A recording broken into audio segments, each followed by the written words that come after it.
Oh my god, this is Black Bear. Good morning, everybody. It is 6 a.m. almost. It's actually 5:56. I'm on my way to the gym. Well, not yet. I'm in my driveway. I don't vlog while I'm driving, but I am about to go to the gym to train back and biceps with Nicole. We're gonna film our full workout for you guys. I don't know what else I'm gonna film today, so I don't really know what's gonna be in this video, but full workout will be included, so make sure you stay tuned. I'm wearing literally all Alphalete. This is like a new crop sweater that's coming out soon. Well, soon, fuck, I don't know. God, I need to stop swearing. Mom, if you watch my videos, I'm so sorry that I keep swearing on here because I know I never swear in real life in front of you. I'm wearing the wrap sports bra that's purple and the older purple lilac leggings. Does anyone else love wearing like all one color, especially if there's like different shades? Obsessed. I need to go to the gym now because me and Nicole are starting at 6 and I have 3 minutes to get there. Looks like it's gonna be a nice day. No clouds. Hey guys, we started this workout with banded pull-ups. If you or your gym do not have one of these green or orange bands, then I suggest you use the assisted pull-up machine instead. So Nicole is stronger than me, so for her first set, she did it without a band completely, and then she used an orange band, which is less resistance than the green band that I was using. I got my green band from the Treadmill Factory, but I think they have them on Amazon too, so you can check them out on there. So while doing pull-ups, be sure to keep your core tight and pull the weight with your back. A lot of people pull with their arms, which is a good way to exhaust your biceps easily. Yes, you will probably feel these pull-ups in your biceps, as both of us did, but you should be using mostly your back. Imagine pinching your back together with each rep, and don't let yourself hang there at the bottom. Keep your back muscles engaged throughout the entire movement. After we completed 4 sets of 10 to 12 pull-ups, we moved on to a superset. So supersets are 2 movements performed back to back, and you only rest after you've completed both movements. So we paired lat pull-downs with straight arm pull-downs. For the lat pull-downs, we chose a moderately heavy weight and aimed for 8 to 10 reps per set. Lat pull-downs are one of my favorite back exercises for sure. So try to bring your elbows as close together as possible behind your back with each rep. This will help you squeeze your back more and really just be able to visualize the movement. Again, don't pull the weight with your arms and keep your body steady to engage your back muscles. So don't be like swinging your body or leaning really far backwards. Straight arm pull downs are also one of my favorite movements for back, so be careful not to go too heavy with these because I find that if I go too heavy, my triceps start to take over. So you want to move the weight with your back, not your arms. Again, focus on that for the whole workout. I also find focusing on pulling down with my back versus pushing the weight down with my arms helps me visualize the movement better as I do it. You can use a rope or bar attachment for this movement, doesn't matter. We just decided to use a rope for this one today. And we aimed for 10 to 12 reps for this exercise.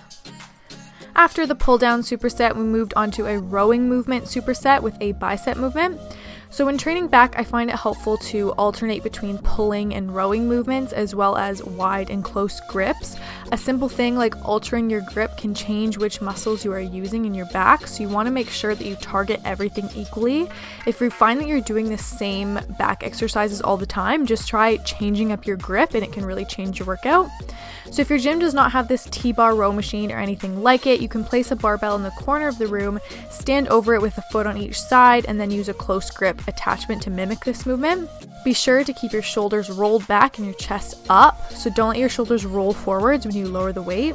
And again, pull with your back, not your arms. I like to keep my hands as close together as possible on this machine, but you can try out some different grips, of course. So we superset preacher curls with these T-bar rows. We felt like such bros, but these are really a good bicep isolation movement. So when you do standing bicep curls, I find a lot of people tend to cheat by bouncing or swinging their bodies, but with this movement, you are locked in a seated position, making it difficult to use your body to help you move the weight.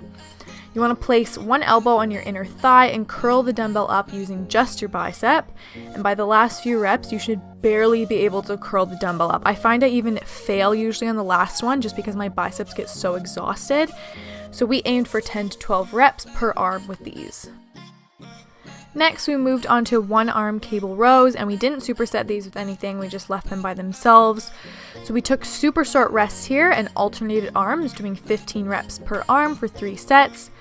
We kept each row slow and controlled.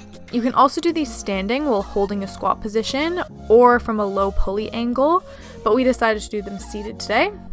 You want to focus on pulling the cable from your elbow. This might help you pull with your back instead of your arms if you're focusing on your elbow pulling backwards. Keep the arm that is rowing close to your body, so don't let your elbow stick out far to the side. And when lowering the weight, I like to keep my back engaged instead of letting the weight go all the way forwards. And I do this by keeping my shoulders locked into place and keeping my body in a steady upright position. We did one more superset to complete this workout. We did single arm fit fix bicep curls, superset with the rowing machine to add in a little bit of cardio into the workout. So while doing the one arm bicep curls, we both determined that our left side was a lot weaker than our right side, and this is why one arm movements can be so important. So to fix imbalances like this, I recommend starting with your weaker arm and then doing your stronger arm, and then going back to your weaker arm and doing a few extra reps to help strengthen it. And you don't have to do this with just biceps. You can do this with legs, like if you do one leg press or something like that and you find one leg stronger than the other leg. These curls really isolated our bicep muscles and burned our arms out. Like, we could not curl at all by the end of this. We kept the reps a little lower at 4 sets of 8 reps so we could really focus on doing each rep slowly. We superset the bicep curls with the rowing machine. So we didn't actually have a goal or a time distance when rowing. We kind of just rowed until the other person was done doing their bicep curls. But if you're working out alone and want to give the superset a try, I would aim for 300 to 400 meters per set. You could also just do the bicep curls by themselves and just alternate arms, and then finish off the workout with 500 to even 1,000 meter row just to burn out at the end. And that is everything we did for our back day. I am still sore 2 days later. It was a great workout. Love working out with Nicole. It's so awesome working out with someone else who is kind of at the exact same fitness level as you. I hope you guys enjoyed this workout and let me know if you give it a try. So Live Fit, which is my meal prep sponsor, sent me a bunch of their plant-based meals to try out. So honestly, don't really know what's in them because they just sent me things to try. So it literally just says plant-based on all the containers. So I don't know what I'm eating, but I'm having rice, some sort of bean patty type thing, and then vegetables. There it is now. Looks good. And it came with, all the meals come with sauces. This is some sort of teriyaki sauce. It tastes pretty good, so that's breakfast. If you don't mix all the food on your plate together, are you even German? This is me always. And I'm gonna douse it in that sauce. It's actually so good. This patty is amazing. 5 minutes later, wrecked. I'm honestly not the biggest fan of cooked peppers, so I didn't eat all of them, but I did my best to get my vitamins in, you know? And then during my workout, I chugged this Woman's Best watermelon aminos. Watermelon and green apple are my current favorites. I just cycle through favorites, honestly.